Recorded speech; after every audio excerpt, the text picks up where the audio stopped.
Salut à tous, on se retrouve pour l'épisode 2579 du Zap Image. On commence aujourd'hui en ce lundi 25 septembre avec des anniversaires. On peut voir tous les joueurs qui fêtent leur anniversaire aujourd'hui. Tout d'abord Jonathan Klaus, le joueur de l'OM, il fête aujourd'hui ses 31 ans. Il y a aussi Thomas Fouquet, le joueur de Reims, pour lui c'est 29 ans aujourd'hui. Par exemple il y a Noah Darvish, c'est un joueur qu'au milieu là, il fête aujourd'hui seulement ses 17 ans. N'oubliez pas que le FC Barcelone l'a recruté, donc c'est un jeune joueur qui évolue maintenant avec les U19 du club. Donc voilà quelques anniversaires en ce 25 septembre. On continue, on va parler de ce qui s'est passé hier dimanche dans les gros championnats en Europe et on commence tout d'abord en France, le classique français entre le PSG et l'équipe de Marseille. Donc j'ai fait un débrief hier sur ma chaîne BizBiz PSG, voilà, pour parler bien sûr de cette rencontre que j'ai regardée et le PSG s'est imposé facilement, logiquement, et 4-0 contre l'Olympique de Marseille. Donc ça a été un match à sens unique pour les Parisiens, qui a été ils ont eu la maîtrise totale de la rencontre. Donc Hakimi buteur, magnifique but sur coup franc, Kolo Muani et un doublé de Gonzalo Ramos. Donc Marseille a proposé très peu de choses lors de cette rencontre. Donc les statistiques du match, vraiment pour dire où ça a été la domination totale du PSG. Le PSG 77% de possession de balle, 15 tirs, 5 tirs cadrés, 4 buts très efficaces, seulement un arrêt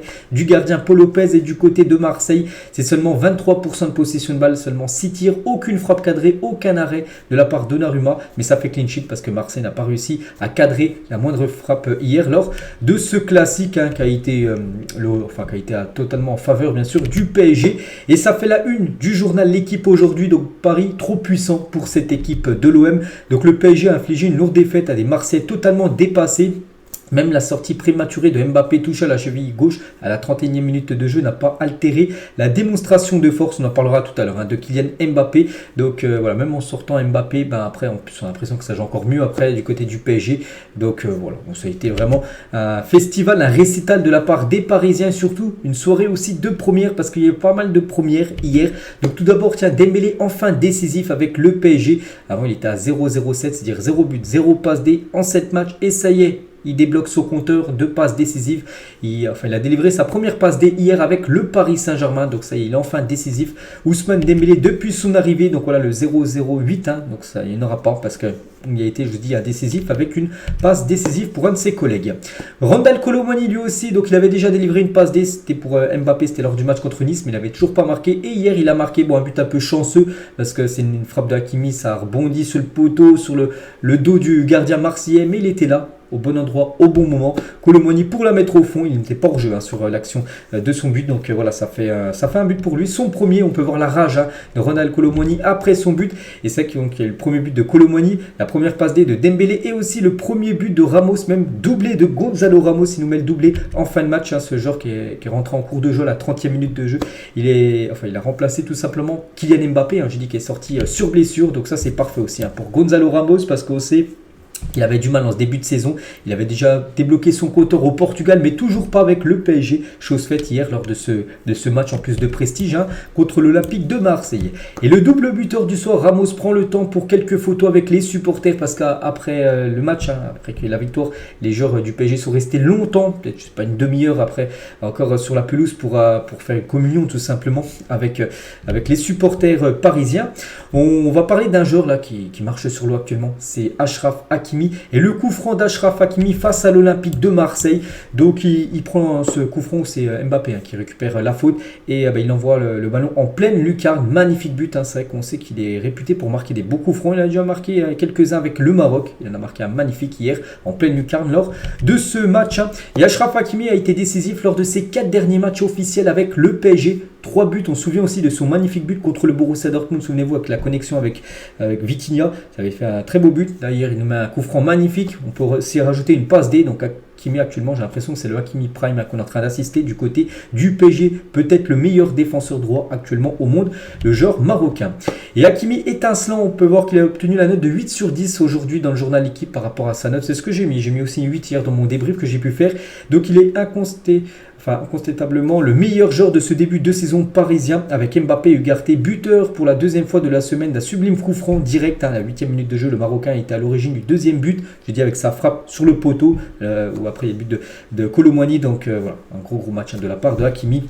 qui continue comme ça bien sûr, le joueur marocain. On va parler d'un joueur, donc lui aussi, bon lui, il ne marque pas souvent, il fait pas souvent des passes D, mais bon, il est tellement important dans l'entrejeu, c'est un gars qui fait du travail de l'ombre tout simplement, c'est Manuel Ugarte, donc sur son classique hier, c'est 50 passes réussies sur 58 tentés, c'est 6 tacles réussis sur 9 tentés, 10 duels au sol remportés sur 13 tentés, 9 récupérations, 5 interceptions, puis tu le sens que voilà, il a été vraiment à l'aise, hein, il n'a pas passé la deuxième hier, il a fait un match tranquille, on pense qu'il peut encore vraiment, si c'est un match avec un peu plus d'intensité en face, on sent qu'il peut encore lever son niveau, Ugarte, donc voilà, c'est quand même une sacrée recrue, peut-être la meilleure recrue là, du PSG depuis quand même quelques saisons.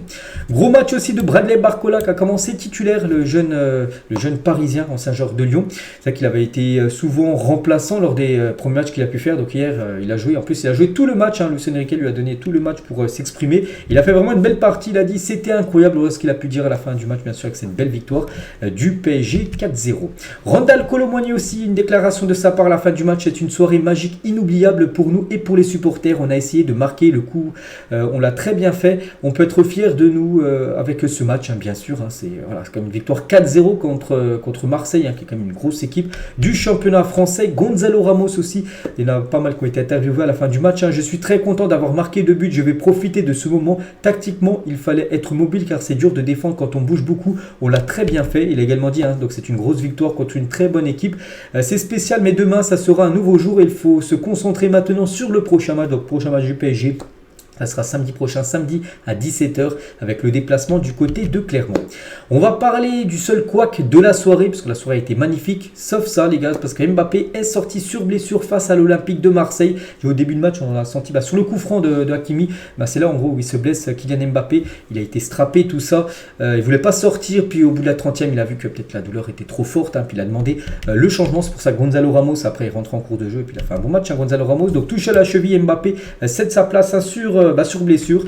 Donc Luis Enrique, le coach, a donné des nouvelles de Kylian Mbappé. Kylian, c'est pas un problème très sérieux, mais il y a de la douleur et c'est très difficile de jouer avec. Je pense que c'est plus malin de sortir du terrain, mais rien d'important, c'était un coup et finalement ça va bien. Donc déjà, une bonne nouvelle, c'est que c'est pas une blessure musculaire, parce que musculaire, c'est ça peut être long. Là, c'est un coup, donc ça veut dire qu'il peut être rétabli peut-être, hein, pour le match samedi prochain, on ne sait pas, hein, s'il sera dispo ou non.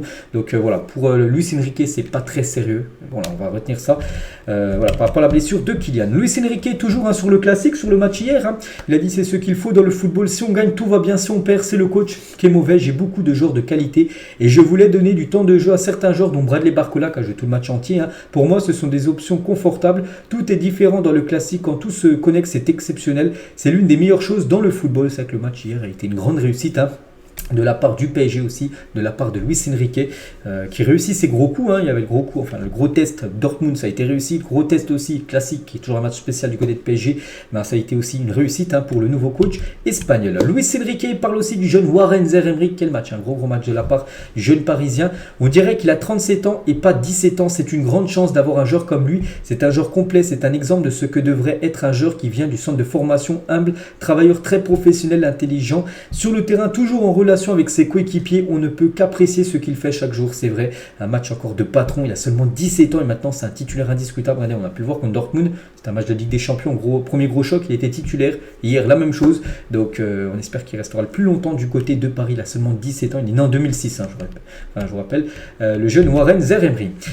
Concernant toujours, hein, sur ce match hier, donc Luis Enrique, il a fait un petit cadeau à ses joueurs, donc tous les joueurs parisiens se sont vus accorder un jour de repos supplémentaire par Luis Enrique en récompense au succès 4-0 face à l'OM.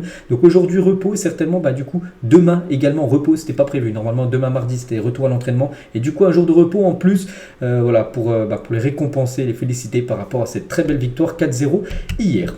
On va parler aussi du retour de Mukele qui était blessé depuis le match contre le Bayern Munich en avril dernier, souvenez-vous, hein, c'était le match retour des huitièmes de finale, le PSG s'était incliné lors de la saison dernière en LDC, donc c'était blessé lors de ce match là, donc il n'avait pas pu jouer depuis, et puis il a rejoué hier la fin de match, donc ça c'est une bonne nouvelle quand des joueurs blessés reviennent à la compétition. Le jeune Warren Zaïre-Emery mène la communion avec le public parisien à la fin du match, hein. Il avait le mégaphone, hein, pour chanter bien sûr avec les nombreux supporters qui sont restés bien sûr longtemps après la rencontre, hein. Tiens, une petite info aussi de Marco Verratti qui n'est plus joueur du PSG, maintenant il joue du côté du championnat qatari, mais hier il a bien regardé le match et il a mentionné bien sûr le PSG, il était très content. Donc là c'est par exemple quand il a filmé l'action de la passe D de Kolo Muani pour le but, le quatrième but de Gonzalo Ramos. Côté marseillais, on va parler rapidement de l'OM parce que c'est une grosse défaite. Et Jacques Abardonado, donc le coach, je suis très déçu. On a manqué de caractère. Je ne me suis pas reconnu ce soir. Je ne suis pas très content et pas très heureux de ce qui s'est passé. On est tombé face à une équipe de Paris qui est très très forte et qui est une des meilleures d'Europe. On était venu avec un plan, mais il est tombé très rapidement à l'eau avec ce but de Hakimi au bout de 8 minutes de jeu. Et du coup, voilà, peut-être Marseille avait un autre plan. N'oubliez pas qu'il a mis quand même 5 défenseurs. Il y en avait 3 dans l'axe avec 2 pistons, ce qui faisait une défense à 5. Et du coup, voilà, quand tu prends un but déjà au bout de 8 minutes de jeu avec une défense à 5, ben voilà, les plans sont tombés à l'eau. Puis après, ça a été très compliqué. Il a également dit on a manqué totalement de caractère. On est rentré vendredi matin à 5h d'Amsterdam, parce qu'oubliez pas qu'ils avaient joué jeudi soir en Europa League. On a une journée et demie de repos.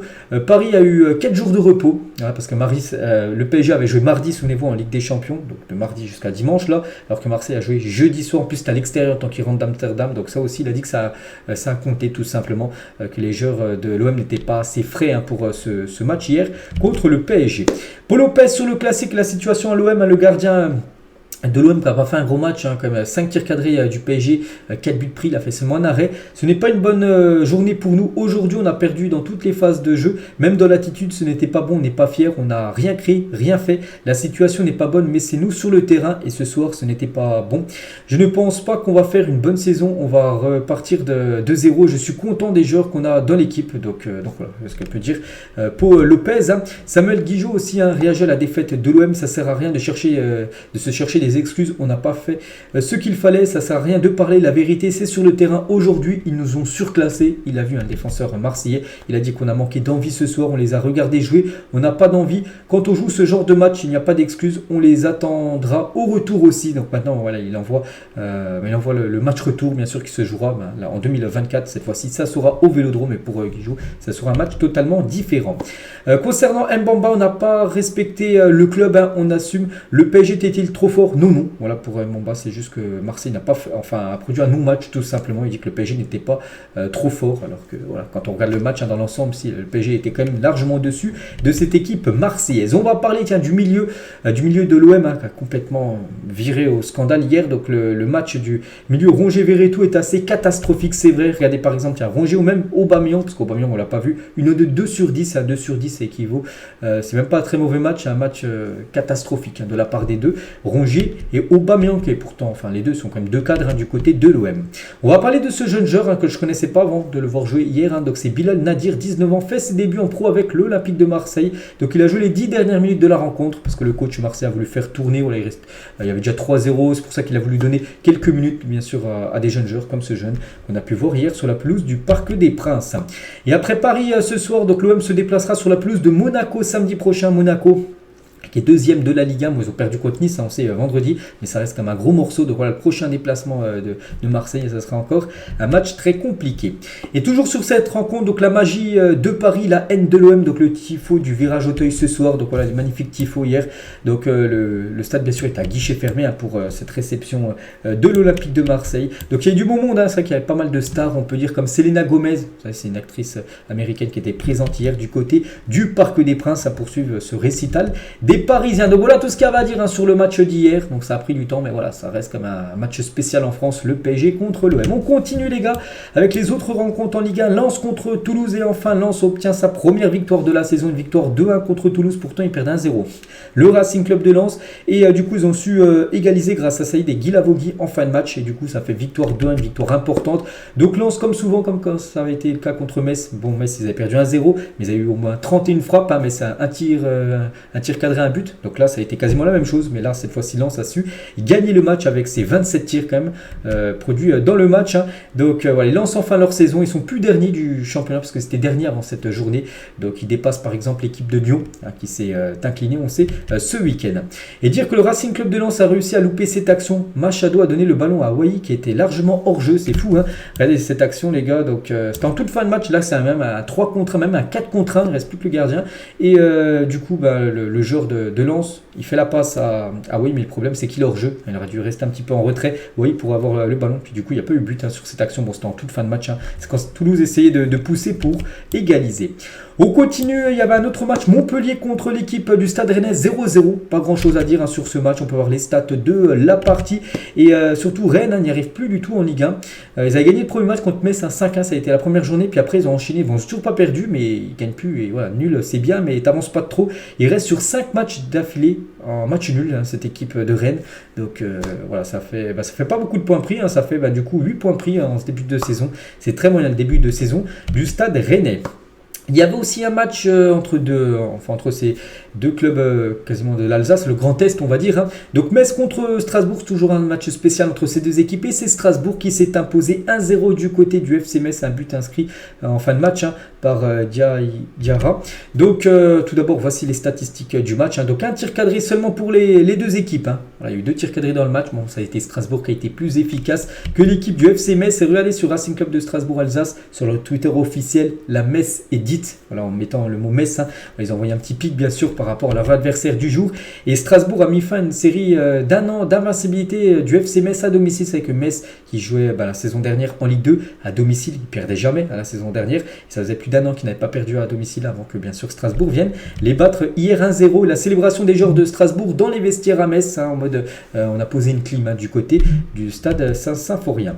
Et la banderole de la Horda, du groupe des supporters messins, donc pas de place pour la vergogne bouffer les cigognes. En parlant de Strasbourg, c'était bien sûr une banderole d'avant-match. Et pour vous dire que c'était un petit peu chaud parce que 2 appels dans le stade pour que les supporters messins arrêtent de jeter des gobelets sur Mats Sels, donc le gardien de Strasbourg. Il y avait beaucoup de supporters de Metz qui balançaient leurs gobelets sur le gardien de l'équipe de Strasbourg. On continue, il y avait aussi l'équipe du Havre contre l'équipe de Clermont. Le Havre s'est imposé 2-1. Pas mal à ce début de saison pour l'équipe du Havre qui avait remporté le championnat de Ligue 2 saison dernière. Donc 2 buts inscrits très rapidement pour l'équipe du Havre. Alioui et Bayo à la 7e minute de jeu. Il y avait déjà des euros avant que Diarra mette un but côté Clermont, mais ça n'a pas suffi. Donc tout d'abord les statistiques de la partie. Bon, j'ai pas vu le match, mais on peut voir comme que Clermont est un peu plus dominé, on va dire, avec un peu plus de tirs que le Havre, mais c'est bien le Havre qui s'est imposé. Concernant Nabil Alioui, premier buteur du match hier, c'est déjà son 4e but de la saison. Pas mal bien sûr pour cet attaquant de cette équipe du Havre. Mohamed Bayo également, l'ancien joueur de Lille, l'ancien joueur de Clermont. Il jouait contre son ancien club. De premier but de Bayo avec le Havre. Et Bayo a franchement célébré son but face à Clermont, qui est son club formateur. Parce que des fois, il y a des joueurs, quand ils marquent contre leur club formateur ou un club où ils ont joué dans le passé, ils se retiennent à niveau célébration. Pas du tout pour Bayo, les gars. Donc pour rappel, il a rejoint le club auvergnat à l'âge de 6 ans. Il y est resté jusqu'à ses 24 ans. Voilà, il est resté quand même pas mal d'années du côté de Clermont. Puis il a fait vraiment une vraie célébration. Bon, après, il fait ce qu'il veut. Après, on peut comprendre, parce qu'il n'avait pas marqué depuis longtemps. Cette célébration s'explique peut-être par cela, qu'il a voulu qui s'est exprimé avec cette célébration. Du coup, tous les résultats de cette 6e journée, il ne reste plus qu'un match. N'oubliez pas que Lille-Reims, ça se jouera demain. Demain 21h. Pourquoi? Parce qu'elle devait se jouer samedi. Puis samedi, il y a eu un match de rugby dans le stade de Lille, donc c'est pour ça qu'il se jouera du coup demain ce match. Donc voilà, sinon tous les résultats, on a déjà parlé des matchs de vendredi et aussi samedi. Concernant le classement des meilleurs buteurs en Ligue 1, donc Mbappé reste à 7 buts, il n'a pas marqué ce week-end. Mostafa était buteur avec l'équipe de Nantes, avec la victoire 5-3, on a parlé hier. Donc il est à 5 buts, Mostafa Mohamed. Et on peut voir sinon tous les autres joueurs, ils ont marqué bien de buts du côté de la Ligue 1. Et le classement, donc c'est la surprenante équipe de Brest qui est actuellement leader. C'est fou, Brest 13 points, ils sont leaders devant Nice, le PSG, Monaco et Strasbourg. Très bien classé Strasbourg. Concernant, je sais pas, en grosse équipe, tiens là en 16e, bon, ils gagnent enfin, donc ça c'est bien pour eux. Lyon, attention à Lyon et surtout Clermont. Clermont, ça va être compliqué cette saison. Il va falloir prendre des points là parce que n'oubliez pas qu'il y a un peu moins de matchs cette saison vu qu'il y a seulement 18 équipes. On quitte la France, direction la Première Ligue. On commence avec le derby du nord de Londres entre Arsenal et Tottenham. 2 partout entre ces deux équipes. Donc Hugminson doublé côté Tottenham et Bukayo Saka. Il n'y a plus de contre son camp. Donc tout d'abord, voici les statistiques du match. Quasiment les mêmes statistiques. Donc on va dire que le match nul est plutôt logique entre ces deux gros clubs. Arsenal, maintenant une équipe qui est pas mal depuis quelques temps. Et Tottenham qui est vraiment pas mal sur ce début de saison. Donc un derby de doublé. Donc même si c'est un but contre son camp, je ne sais pas si c'est Bukayo Saka doublé ou si c'est un but de Saka et un contre son camp de Romero. J'en sais rien. Mais bon, voilà, d'après l'équipe, c'est plutôt un doublé de Bukayo Saka et un doublé de Hugminson. Et Hugminson, les gars, avec son doublé, il a inscrit son 150e but avec Tottenham. Félicitations félicitations bien sûr pour le joueur sud-coréen. Et le duo de ce début de saison, Seung-min Son, et c'est plus le duo avec Harry Kane, parce qu'on sait que ça fonctionnait plutôt bien les années précédentes. Heung-min Son avec Harry Kane, maintenant c'est Heung-min Son avec James Maddison, le nouveau joueur de cette équipe de Tottenham. Donc par exemple hier, doublé de Heung-min Son sur une doublée de passe décisive de James Maddison, ancien joueur de Leicester qui a été transféré pour 50 millions d'euros du côté de Tottenham sur ce mercato. Donc le match de James Maddison, un énorme match, et depuis son arrivée, on peut dire, n'oubliez pas que ce joueur joue au milieu de terrain, c'est pas un attaquant. Il a joué, je sais pas combien de matchs, mais voilà, il a marqué, non c'est plutôt 7 matchs, 2 buts et 3 passes D pour lui. Donc les stats sont très très bonnes pour le milieu anglais. Et on a eu peur parce que regardez sa jambe, la torsion de la jambe pour Maddison. Alors, on peut voir là, des fois... Quant à ça, ça peut être une blessure, tout ça. Et du coup, heureusement, il a pu reprendre, bien sûr, juste après. Donc, il n'y a pas eu de blessure sur cette torsion de la jambe du joueur anglais. On va parler aussi du gros match de Yves Bissouma en première ligue. Ce joueur, c'est un joueur un peu de l'ombre comme au PSG, Ugarte, parce qu'il fait du gros taf au milieu de terrain. Lui, c'est la même chose, les gars. Il a fait un énorme match hier contre l'équipe de Arsenal. L'un des meilleurs milieux du monde depuis le début de cette saison, clairement, le joueur Yves Bissouma. On continue, il y avait Liverpool contre West Ham et belle victoire de Liverpool 3-1. Donc Salah, Nunez et Diogo Jota, les 3 buteurs côté Liverpool. On peut voir les statistiques de la partie. Donc le match a été dominé par les restes de Liverpool. Concernant Salah, donc il a marqué un but sur penalty. Donc il s'agit de son 3e but de la saison au championnat. Félicitations au joueur égyptien. Donc voici Mohamed Salah cette saison. Il y a juste le premier match où il n'avait pas marqué ni passe D. Puis après ça, il a enchaîné. Donc voilà, concernant bien sûr la magnifique série de Mohamed Salah. Et buteur aujourd'hui face à West Ham, donc Salah devient le premier joueur de l'histoire de la première ligue à être décisif lors de 12 matchs consécutifs. Donc c'est-à-dire en fait qu'il avait été décisif lors du premier match, je me souviens plus trop. Bref, donc ça fait déjà la 2e fois que sur 12 matchs d'affilée du côté de la première ligue avec Liverpool où il est décisif, soit un but, soit une passe D. Donc pas mal pour Salah. Donc dans le premier match, je me souviens les gars, c'était plutôt qu'il avait pas marqué, mais plutôt il avait délivré une passe D. C'est pour ça qu'il a été de nouveau décisif hier et 12 matchs d'affilée. Donc incroyable bien sûr, Mohamed Salah. Liverpool remporte du coup avec ce match. Liverpool, ça se passe plutôt bien, même très bien. Ils remportent leur 6e victoire consécutive, toutes compétitions confondues, les Reds de Liverpool. Donc tout va bien pour l'équipe de Jürgen Klopp. On va parler d'une équipe où rien ne va. C'est l'équipe de Chelsea qui joue contre Aston Villa et Chelsea de nouveau battu. C'est fou, Chelsea qui a investi, je sais pas, plus de 1 milliard d'euros depuis l'été 2022. Ils n'arrivent plus à gagner le match. Donc ils ont perdu 1-0 contre Aston Villa. Watkins, l'unique buteur. À noter que Malo Gusto a pris un rouge à la 58e minute de jeu, ce qui a pénalisé la fin de match de l'équipe de Chelsea. Donc Chelsea seulement 4 tirs cadrés dans le match. Aston Villa 7 tirs cadrés. Donc Aston Villa mérite la victoire par rapport à Chelsea qui a été encore très décevant. Chelsea actuellement 14e de première ligue. N'oubliez pas que Chelsea ne joue même pas de Coupe d'Europe cette saison. Donc ils pourraient se concentrer à 100% sur le championnat. Et même ça, même sans Coupe d'Europe, ils n'arrivent pas. Ils sont 14e de PL pour une équipe qui a investi 1 milliard d'euros sur un an. C'est fou. Et seulement 5 points au compteur. C'est ça surtout qui fait peur. Seulement 5 points alors que City en a déjà 18. Ils ont déjà 13 points de retard sur Manchester City. Les premiers du championnat. Et nous avons livré environ 852 609 pizzas exactement depuis le dernier but de Chelsea. Donc le commentaire de Domino Pizza en Angleterre sous le Twitter de Chelsea pour envoyer un petit pic à l'équipe de Chelsea. C'est fou. Ça fait longtemps qu'ils n'ont pas marqué de but. Concernant Malo Gusto, il vient d'écoper d'un rouge, je l'ai dit. Donc ce qui a pénalisé totalement la fin de match parce qu'ils jouent avec un joueur en moins. Puis c'est là en plus où ils ont concédé le but. Puis ils n'arrivaient plus du tout à rien faire. Cette équipe de Chelsea en fin de rencontre. Et surtout, ça fait peur du côté de Chelsea parce que regardez ce qu'attend Chelsea là dans les futures semaines. Cette série de 7 matchs à venir pour Chelsea fait vraiment peur. Donc c'est à partir du 21 octobre, là, à peu près moins d'un mois. Là, donc ils vont encore jouer là, quelques équipes abordables. Puis après, ça sera Arsenal, Brentford, Tottenham, City, Newcastle, Brighton et Manchester United au programme. Donc jusqu'au 6 décembre, là, ça va être pendant quasiment un mois et demi, c'est que des gros matchs. Et quand on voit déjà qu'ils galèrent contre des petits, enfin Aston Villa c'est pas un petit, mais bon, voilà, Chelsea normalement doit mieux faire qu'une défaite 1-0. Donc ça fait peur pour cette équipe anglaise. On va parler du carton. Voilà, là, on peut utiliser ce mot carton. Newcastle contre Sheffield. Donc 8-0 pour Newcastle. C'est un score complètement fou. Donc surtout 8-0 à l'extérieur. N'oubliez pas que Newcastle, d'à peu près... ça sera la semaine prochaine, ça sera dans 9 jours exactement, le mercredi la semaine prochaine, ils recevront le Paris Saint-Germain pour un match de Ligue des Champions. 8-0, ils en ont passé à Sheffield. Donc tous les buteurs, c'est qu'il y a eu beaucoup de buteurs différents. Je ne sais même pas s'il y a un joueur qui a mis un doublé. Non, je crois qu'il y a eu 8 buteurs différents dans cette rencontre, c'est fou. Et du coup, ça fait 8-0, ça fait 22 tirs, ça fait 15 tirs cadrés, c'est énorme pour 8 buts inscrits. Il y a eu quand même pas mal d'arrêts quand même du gardien de Sheffield. Le score a pu monter peut-être à 2 chiffres, ça a pu peut-être atteindre les 10-0. Donc Sheffield, c'est seulement un tir cadré dans le match. Ça a été très compliqué pour eux. Donc voilà, 8-0, hein, c'est plutôt rare dans le football. On a déjà vu des gros scores, mais les 8-0, hein, c'est rare. Donc voilà, le festival, hein, minute par minute, on peut voir les buteurs inscrits. Donc Trippier, je ne sais même pas s'il a marqué Trippier. Donc nous, il n'a pas marqué, mais bon, il a fait un triplé de passe D. On a triplé Trippier. Donc voilà, gros match de sa part. Et du côté de Sheffield, hein, donc voilà, les supporters, enfin cette supportrice, elle avait 7-0. Bon, elle n'a pas voulu quand même rentrer chez elle, mais elle a lu un petit livre, hein, dans le stade, parce que là, c'était la catastrophe, hein, la catastrophada, on peut dire, de son équipe. Brighton contre Bournemouth, il y a eu 3-1 pour Brighton, une très belle équipe, qui avait gagné aussi 3-1 lors de leur dernier match contre Manchester United. Je vous parle en première ligue, parce que c'était incliné en Europa League 3-2 contre l'AEK Athènes. Donc parfait, hein, pour Brighton. À noter que Mitoma, le joueur japonais, il a claqué un doublé hier contre Bournemouth. Déjà 3 buts et 3 passes D pour lui depuis le début de la saison. Pas mal, bien sûr, même très bien les statistiques, hein, pour le joueur Mitoma.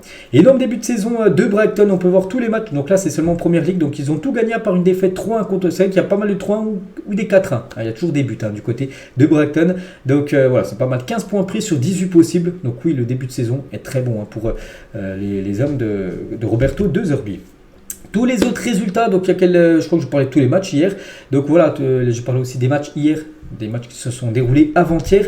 Niveau classement, ça donne quoi? Donc City en tête, hein, donc City a tout gagné, donc 18 points. Liverpool juste derrière, 16 points. Brighton 15 points et Tottenham et Arsenal 14 points. Donc voilà, ça commence déjà à se décrocher à devant. C'est pour ça que Chelsea avec 5 points, comme j'ai dit, déjà 13 points de retard sur Manchester City. Attention, Manchester United avec leur victoire importante, hein, contre Burnley, donc ils remontent à la 9e position.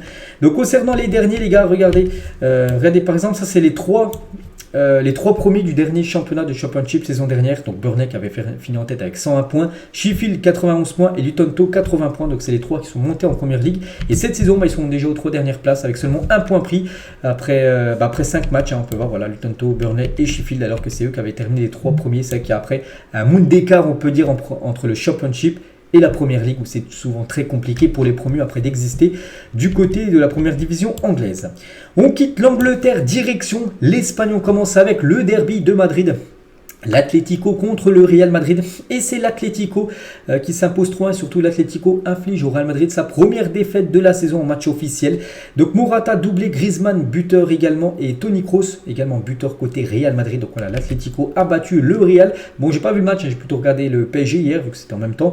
Donc le Real a pas mal tenté, hein, il y a eu le double, hein, par rapport au Real. Donc 20 tirs pour le Real, 10 pour l'Atlético, mais l'Atlético a été plus efficace. 4 tirs cadrés pour l'Atlético, 3 buts inscrits, un match compliqué pour Kepa. Alors que le Real Madrid, 5 tirs cadrés, donc plus de tirs cadrés que l'Atlético, mais seulement un but inscrit par les joueurs du Real Madrid. Donc le derby pour l'Atlético, et on peut dire que Madrid is red, voilà, parce que l'Atlético a battu tout simplement le voisin du Real Madrid. On va parler des deux buteurs, tout d'abord, on a Morata. Beau match avec un doublé. Et Antoine Griezmann, buteur de la tête. Et il a dit à propos de son but de la tête, le jeu de tête, je travaille le jeu de tête depuis tout petit en jouant à la piscine à faire des têtes. C'est pour ça que j'ai un très bon jeu de tête à force de jouer depuis tout petit. Ça m'a aidé ce soir. Voilà, marqué par exemple ce but de la tête. C'est vrai qu'il n'est pas réputé. Enfin, il n'est pas super grand, Antoine Griezmann. Il doit faire 1m75. C'est que des fois, il y a des défenseurs qui sont beaucoup plus grands que lui. Mais c'est vrai qu'il marque souvent de la tête, Antoine Griezmann. Donc voilà, parce qu'il dit qu'en gros, il s'entraînait souvent avant dans sa piscine avec des joueurs de la tête. Puis voilà, maintenant ça se ressent, on va dire, dans sa carrière professionnelle. Concernant le Real Madrid, donc on avait annoncé dans le groupe Vini Junior, et du coup il a été forfait avant le match. Pourquoi? Donc il souffre d'une gastro-entérite, c'est pour ça qu'il n'a pas pu tenir sa place, hein, Vini Junior, lors de ce derby de Madrid hier. Les autres résultats, on peut voir la belle victoire de la Real Sociedad 4-3 contre Retafe. Vallecano a fait un partout contre Villarreal. Le Betis Séville, pareil, un partout contre Cadix, et Las Palmas s'est imposé 1-0 contre Grenade. Voilà, pour être complet sur tous ces résultats du côté de la Liga. Et du coup, la Liga, un nouveau leader, parce qu'avant c'était le Real Madrid. Et maintenant, c'est le FC Barcelone, ex-aequo avec Gérone, donc les deux clubs de la Catalogne, hein, parce que le Barcelone et Gérone, c'est passé de seulement 100 km en Espagne. Donc, sur les deux premiers en tête. Hein, donc voilà, le Real Madrid 3e, Bilbao 4e, et l'Atlético Madrid revient dans le top 5 de cette Liga. Concernant Séville, les gars sont toujours 17e à Séville. Hein, c'est toujours très compliqué pour cette équipe. Direction l'Italie, on commence avec l'Inter Milan qui était sur 4 matchs, 4 victoires, et du coup, 5 sur 5. 5 pour eux. Ils ont tout gagné, ils jouent contre Empoli, donc c'était le premier contre le dernier du championnat. Donc l'Inter, bon c'était à 12h30, toujours compliqué, jouer à 12h30. Et du coup l'Inter a fait le taf, petite victoire, mais victoire qui donne 3 points. Donc c'est Di Marco, l'unique buteur de cette rencontre. Bon après l'Inter a totalement dominé cette équipe de Empoli. Il y avait aussi le Napoli qui joue contre Bologne, score final 0-0 pour les hommes de Rudy Garcia, ça va pas fort pour Naples. Donc tout d'abord les statistiques de la partie, bon là il n'y a plus de but dans cette rencontre, et 7ème de Serie A après 5 matchs, n'oubliez pas que la saison dernière elle a survolé le championnat italien là, cette saison, c'est très compliqué. Donc 2 victoires seulement, 2 nuls et 1 défaite, 8 buts inscrits et déjà 5 buts encaissés. Rudy Garcia est-il le bon choix pour le Napoli? Je ne sais pas. Et attention à lui parce que voilà, si ça continue les tristes résultats, il pourrait peut-être déjà se faire licencier Rudy Garcia. Et hier les gars, Victor Osimhen s'est emporté contre son coach Rudy Garcia, l'ayant remplacé à 0-0 à Bologne. Donc c'était à la 85e minute de jeu en gros Rudy Garcia. Pourtant il y avait 0-0, il sort Osimhen, voilà son attaquant de pointe. Donc qu'est-ce qu'il veut faire Rudy Garcia? Il vise le 0-0. C'est pour ça qu'Osimhen était très très déçu. C'est pour ça qu'il a un petit peu il s'est embrouillé avec Rudy Garcia. Il n'a pas compris en gros son changement tout simplement, Victor Osimhen. Donc c'est pour ça qu'il a un petit peu disjoncté en fin de match. On va parler du Torino contre l'AS Roma, et l'AS Roma qui avait gagné 7-0 la semaine dernière. Bon là ça a été plus compliqué du côté du Torino. Ils ont fait un partout. Donc Lukaku a été le buteur côté AS Roma. Donc tout d'abord les statistiques du match. Et Lukaku les gars, donc sur ses 4 derniers matchs, il a marqué 5 buts si on prend en compte aussi la Belgique. Donc il revient en forme l'attaquant belge. Il y a aussi l'Atalanta Bergame contre Cagliari. C'est l'Atalanta Bergame qui s'est imposé 2-0 dans ce match, dominé bien sûr par les joueurs de Bergame. Sinon les autres résultats, la Fiorentina s'est imposée 2-0 à Udinese. Ou par exemple, je parlais de tous les matchs voilà, qu'il y avait hier.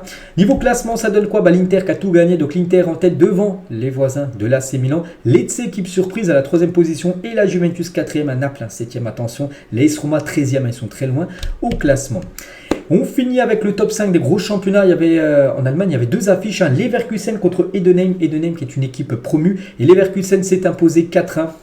Donc Adli Hoffmann et Victor Boniface de nouveau, buteur, même double buteur dans cette rencontre. Donc tout d'abord les stats en faveur totale de Leverkusen. Donc 20 tirs, 10 tirs cadrés, 4 buts tués, 6 arrêts comme du gardien d'Heidenheim, sinon le score aurait pu être beaucoup plus lourd. Donc eux, ils ont fait une frappe, un tir cadré, un but. Bon, ils ont été efficaces, mais bon, ils n'ont pas vu le jour contre le Bayer Leverkusen. Et son total en 7 matchs depuis sa venue au Bayer Leverkusen cet été, ancien joueur de l'Union Saint-Gilloise, il avait été transféré lors du dernier mercato. Il a déjà inscrit 8 buts et 3 passes décisives avec le Bayer Leverkusen en ce début de saison. Les stats sont quand même très très bonnes pour décisif sur 11 buts en 7 matchs pour l'attaquant nigérian. Et n'oubliez pas que lors du mois d'août, il a été élu meilleur joueur du mois d'août et meilleur jeune joueur du mois d'août. Le dernier à avoir remporté ces 2 prix, c'était Erling Haaland. Il a remporté le meilleur jeune joueur et meilleur joueur d'un mois du côté de la Bundesliga. Il a remporté au mois d'août ça, et s'il continue comme ça, il pourra peut-être le remporter pour ce mois de septembre, ce très beau trophée. On va parler aussi d'Amin Adli qui a joué, il a été buteur et depuis sa première sélection avec le Maroc, donc il a joué 185 minutes pour 2 buts et 2 passes D. Il a été également buteur hier lors de cette rencontre. Il y avait aussi Francfort sans Kolo Muani, l'ancien, maintenant joueur du PSG. Donc Francfort a fait 0-0 contre Fribourg lors de cette rencontre hier. Du coup, tous les autres résultats, donc il y avait seulement 2 matchs hier, on a parlé seulement de ces 2 là. Tous les autres matchs, j'en ai parlé hier dans l'édition de Zadi d'hier.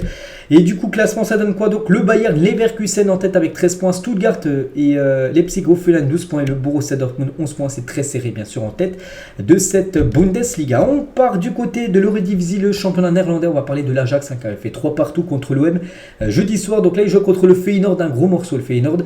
Et du coup le Feyenoord s'est imposé 3-0, mais le match n'a pas été jusqu'aux 90 minutes de jeu. Il s'est arrêté à la 40e minute de jeu parce qu'à la 40e minute de jeu il y avait déjà 3-0 pour le Feyenoord.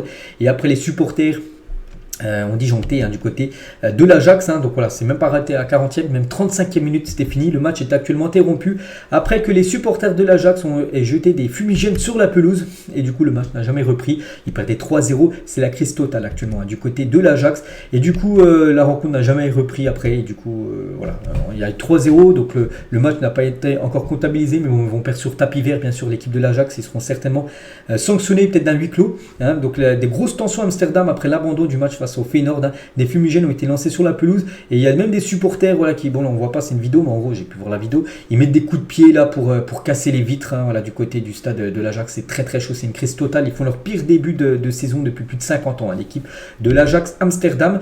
Donc quelques heures après, voilà, c'est ce match qui s'est même pas fini, donc le directeur sportif du club a été viré. C'est lui les gars, la révolution démarre à l'Ajax. Donc Sven Mislintat avec effet immédiat. En gros, il est viré tout simplement. Donc voilà, c'est une catastrophe. Et voilà, juste regardez sur le troisième but qu'ils ont encaissé juste avant que les supporters jettent les fumigènes à la 36e minute de jeu. Regardez les gars, c'était un 3 contre 1. Regardez la défense, il n'y avait plus qu'un défenseur du côté de l'Ajax, il joue n'importe comment.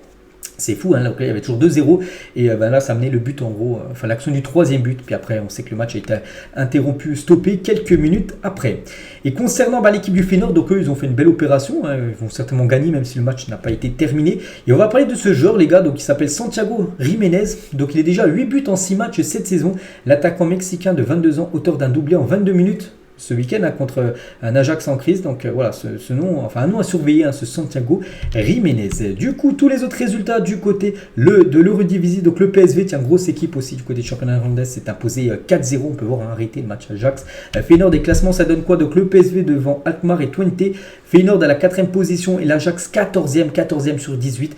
Voilà, c'est une catastrophe, hein. Ils sont seulement à 5 points. Bon, le match n'a pas été pris là, mais bon, ils vont perdre sur tapis vert, perdre 3-0, c'est eux qui ont fait arrêter le match avec leurs supporters, ça sent pas bon pour eux. Du côté de la Turquie, il y avait aussi quelques rencontres là, donc par exemple, le Galatasaray s'est imposé 2-1 ce week-end, je sais pas, tiens, le Fenerbahçe s'est imposé hier 1-0, même le Beşiktaş qui s'est imposé 2-1, notez que le classement c'est dominé par le Fener, le Galatasaray 2e, Rizespor 3e et le Beşiktaş à la 4e position.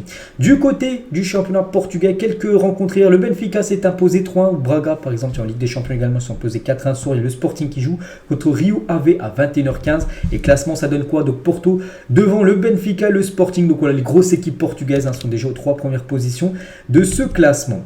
Et on finit les gars cet épisode aujourd'hui avec l'équipe de Léo Messi, l'Inter Miami. Et sans Léo Messi, mise au repos encore, hein, parce que c'est vrai qu'il était sorti au bout de 30 minutes de jeu lors du dernier match. Donc là, il n'a pas joué. Mais pas que l'Inter Miami joue de mercredi à jeudi, donc la nuit de mercredi à jeudi, une finale. Hein, c'est une finale de, je sais plus quoi, c'est une compétition. Bref, donc c'est pour ça qu'il était préservé pour jouer cette finale, Léo Messi. Donc ils ont fait un partout hier, l'équipe de l'Inter Miami contre Orlando. Donc l'Inter Miami est toujours avant-dernier du championnat, il manque l'occasion de passer devant Charlotte. Donc voilà, concernant cette équipe de l'Inter Miami qui fait un peu du surplace là ces derniers temps. Donc voilà ce qu'elle va dire aujourd'hui, j'espère que ça vous a plu. On se retrouve demain pour le prochain Zap Image. Moi je vous souhaite un bon lundi et à plus tard.